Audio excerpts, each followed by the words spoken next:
Hello guys, आज मैं आया हूँ खिड़कीपाड़ा में। देखिए, मुझे सुनने में आया कि यहाँ पे आज एकनाथ शिंदे आने वाले हैं, इसलिए मैं यहाँ पे आया था। और जैसा कि मैं आया देखा, यहाँ पे एकनाथ शिंदे के साथ प्रवीण दरेकर और प्रकाश दरेकर, प्रकाश पुजारी, प्रकाश सुर्वे सब यहाँ पे मौजूद है, जो कि आने वाले इलेक्शन पे जो बीएमसी का चुनाव है उसके लिए आए हैं प्रचार करने अपना। और एकनाथ शिंदे जी भी आज इस इलाके में आए हैं, छोटे से इलाके में, अपने समर्थक, अपने कार्यकर्ताओं के समर्थक में।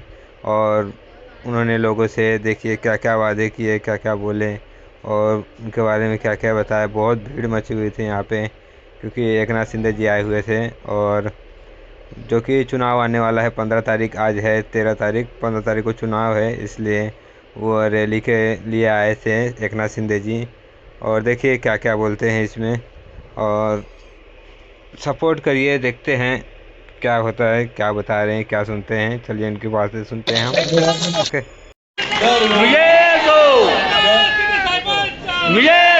दर वेळेला कारवाईची नोटीस, कारवाईची पांढरी तलवार कायमस्वरूपी दूर करून तुम्हाला हक्काचं घर इथंच देणार म्हणजे देणार हा विश्वास आहे. शिंदे साहेबांचा शिंदे साहेबांचा मी जे बोलतो ते करतो, तुम्हाला माहित है ना.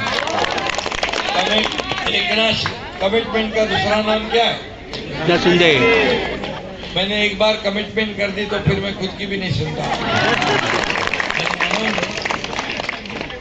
मी आपल्याला शुभेच्छा देतो. प्रकाश दरेकरजी तुम्हाला शुभेच्छा. आता प्रकाश सुर्वे यांनी तुम्हाला विजयाची माळ घातलेली आहे, त्यामुळे तुमचा विजय पक्का आहे. फक्त लीड मोजायचा बाकी आहे. आणि मी हेही सांगतो की ज्यांच्या प्रचारामध्ये, ज्या उमेदवाराच्या मागे महिला, प्रचारामागे महिला भाऊ पण आहेत सगळे, पण एवढी मोठी संख्या जेव्हा येते मतपेटी नंबर पहिला. हे गणित आहे ना,